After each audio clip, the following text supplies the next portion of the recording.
চিংড়ি মাছ যদি আপনার টপ ফেভারিট মাছ হয় আর সেই মাছটি দিয়ে যদি একটি থাই মেনু তৈরি করতে চান তবে আমার আজকের রেসিপিটি শুধুমাত্র আপনার জন্য।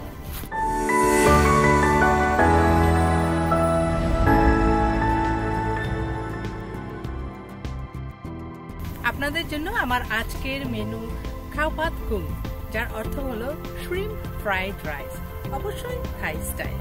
চলুন তাহলে আমার সঙ্গে শিখে ফেলি কিভাবে থাই স্টাইল শ্রিম্প ফ্রাইড রাইসটি বানাতে হবে। প্রথমেই আমি আপনাদেরকে দেখাবো কি কি ইনগ্রেডিয়েন্ট আমার লাগবে এবং কতটুকু পরিমাণ। আমরা জানি ফ্রাইড রাইস নর্মালি আমরা কি করি, লেফট ওভার সাদা চা স্টিম রাইস দিয়ে বানাই। 160 গ্রাম। 160 গ্রাম। আপনারা যদি এরকম বড় চিংড়ি না নেন, ছোট যে কোনো সাইজের চিংড়ি নিতে পারেন। 160 গ্রাম, অ্যারাউন্ড 5 থেকে 7টা হবে। আমার এখানে 4টা হয়েছে, একটু বেশি বড়। তো চাইলে আপনি একটু বেশি বড় হয়ে গেলে চিংড়ি মাছটা আপনি কেটে টুকরা করে ছোট করে মিক্স বানিয়ে দিতে পারেন, অথবা আস্তে দিতে পারেন। সাদা ভাত বা স্টিম জেসমিন রাইস 350 গ্রাম, যেটা আমি মেজারিং কাপে এখানে 2 কাপ নিয়েছি। 2 কাপ এরকম কাটা কাটা করে 2 কাপ নিয়েছি। সঙ্গে 2টা মিডিয়াম সাইজের ডিম, 1/4 কাপ, কিন্তু পুরোটা পড়বে না, 1/4 কাপ। অথবা আপনি যদি বড় করে নেন তাহলে 4 থেকে 5টা রসুন নেবেন। এটা থাই রসুন নিলে আপনি আরেকটু কম নেবেন, কারণ থাই রসুনটার তেজ বেশি। এখানে টমেটো আছে 50 থেকে 70 গ্রামের মধ্যে, এটা আছে 70 গ্রাম। 80 গ্রাম পেঁয়াজ। এই পেঁয়াজটা আমার ফ্রাইড রাইস পার্ট 1-এ দেখিয়েছি কিউব সাইজ, বাট আজকে শ্রিম্পের জন্য আমি এটাকে একটু লম্বা লম্বা 1 থেকে 1.5 সেন্টিমিটার লম্বা করে কাট করতে। ইনগ্রেডিয়েন্ট এবং সিজনিং এর মধ্যে এখন আমার যেটা লাগবে তা হলো হোয়াইট পেপার। আমাদের ঘরে রান্নাঘরে যদি হোয়াইট পেপার না থাকে ব্ল্যাক পেপার দিলেও হবে, যেটা এখানে মেজারিং টিস্পুনে আছে 1/8,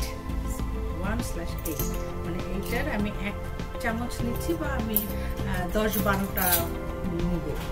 মানে এটা 10-12টায় আমার 2 থেকে 3 গ্রামের মতো পেপার হবে। আপনি যদি ঝালটা একটু বাড়াতে চান, যেহেতু শ্রিম্প, তাহলে আপনি এখানে 5 গ্রাম নেবেন।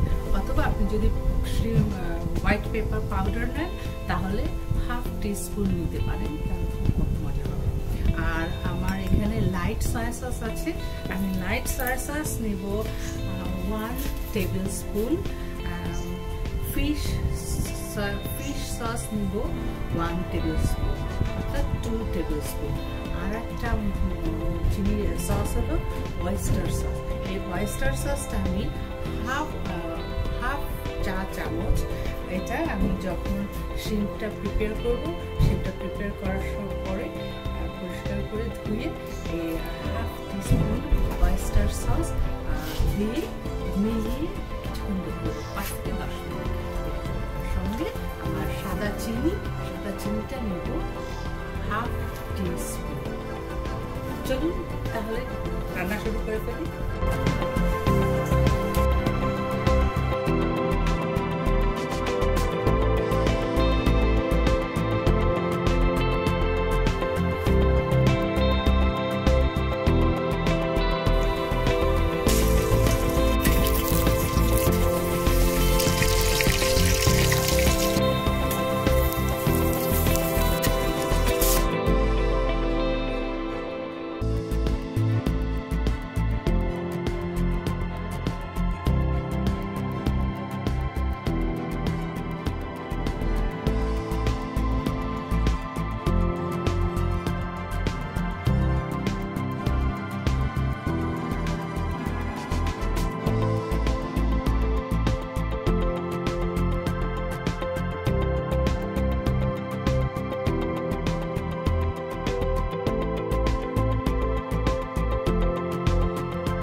এই হলো আমার চমৎক শ্রিম্প ফ্রাইড রাইস, থাই স্টাইল অবশ্যই।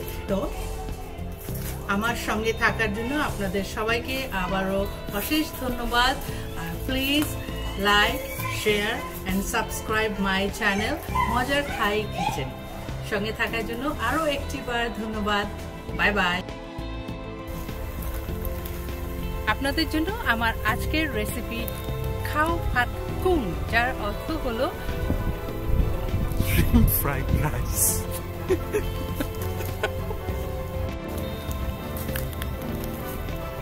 আপনাদের জন্য আমার আজকের মেনু খাও ভাত কুম, যার অর্থ হলো থাই shrimp fried rice.